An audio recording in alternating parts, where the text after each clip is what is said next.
وقت زندگی گناہوں میں نہیں گزاری۔ آپ تصور کریں حضور کے جلوے کو، بلکہ میں تو لوگوں کو کہتا ہوں عاشقوں، ہمارے نزدیک مدینے جانے میں اتنی خوشی نہیں ہوتی جتنی مر جانے میں ہوتی ہے۔ اس کی وجہ یہ ہے مدینے منورہ جاؤ تو صرف گنبد نظر آتا ہے، لیکن مر جاؤ تو گنبد والے مصطفیٰ جان رحمت نظر آتے ہیں۔ کتنا حسن ہے، کیا جمال ہے، کیا کمال ہے۔ اللہ اکبر، نماز پڑھ رہے ہیں بے دیکھے ان کو پڑھ رہے ہیں، کلمہ پڑھ رہے ہیں بے دیکھے ان کو پڑھ رہے ہیں، اللہ اکبر، نعتیں پڑھ رہے ہیں بے دیکھے پڑھ رہے ہیں، صلاۃ و سلام پڑھ رہے ہیں بے دیکھے پڑھ رہے ہیں، مگر قربان جاؤ مسلمانوں، جب مر جاتا ہے انسان تو حضور علیہ السلام کو دیکھنا نصیب ہوتا ہے، ماتھے کی آنکھوں سے حضور کا جلوہ نظر آتا ہے۔ اور میرے امام فرماتے ہیں جب قبر میں آقا تشریف لاتے ہیں،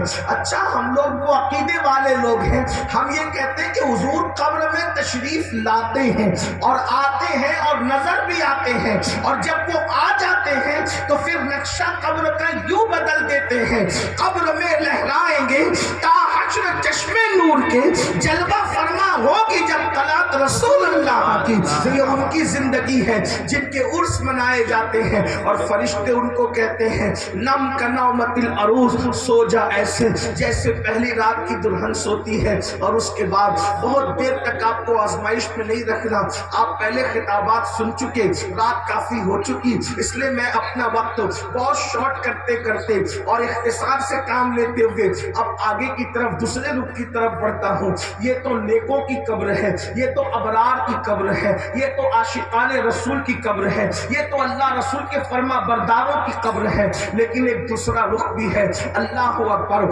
فاسقوں کی قبر، فاجروں کی قبر، نافرمانوں کی قبر، اللہ رسول کی نافرمانی کرنے والوں کی قبر، دین کو پیٹ کے پیچھے ڈالنے والوں کی قبر، جرائم کرنے والوں کی قبر، راتیں اللہ کی نافرمانیوں میں گزارنے والوں کی قبر، ان کی قبر کا کیا حال ہے، ان کی قبر کی کیفیت کیا ہے۔ اب ذرا تھوڑی دیر اس کو سماعت کر لیں۔ اللہ کے بندو، یہ موج مستی کی دنیا نہیں ہے، اللہ کے بندو یہ جرائم کرنے کے لیے دنیا نہیں ہے، اللہ کے بندو اپنی مرضی کے مطابق زندگی گزارنے کے لیے دنیا نہیں ہے، اللہ کے بندو مسجدوں کو ویران کرنے کے لیے دنیا نہیں ہے، یہ دنیا کھیل کود کے لیے نہیں، یہ دنیا لہو و لعب کے لیے نہیں، یہ دنیا عیاشیوں کے لیے نہیں، یہ دنیا آوارگیوں کے لیے نہیں، بلکہ یہ دنیا تو اللہ کی عبادت کے لیے ہے، یہ تو دارالعمل ہے، دارالعمل۔ جنہوں نے راتوں کی نیندیں قربان کی وہ قبر میں سکون سے سو رہے ہیں، جو تہجد کو بھی اٹھتے تھے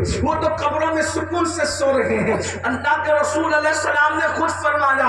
اگر قبروں کا سکون چاہتے ہو، قبروں کا سکون دو چیزوں میں ہے۔ اللہ کے رسول نے فرمایا قبروں کا سکون دو چیزوں میں ہے، گھروں میں سکون کے لیے ایئر کنڈیشن لگانے والوں، گھروں کے اندر نرم نرم گدے سجانے والوں، یاد رکھو قبر میں کوئی ایئر کنڈیشن نہیں ہے، قبر میں کوئی نرم گدے نہیں ہے۔ آقا ارشاد فرماتے ہیں، سچے رسول ارشاد فرماتے ہیں قبر کا سکون دو چیزوں میں ہے، سخت گرمی میں اللہ کی خوشی کے لیے روزہ رکھنا، اور جب سب سو جایا کرے تو رات کی تاریکی میں 2 رکعت نفل نماز پڑھنا۔ جو یہ دو کام کرتا ہے اللہ اس کو قبر میں سکون کی نیند عطا کرتا ہے، اس کو چین کی نیند عطا کرتا ہے۔ لیکن اللہ اکبر، میرے وہ بھائی جو دنیا کی رنگ ریلیوں میں، دنیا کی موج مستیوں میں، دنیا کے اندر غافل ہو گئے، اب آئیے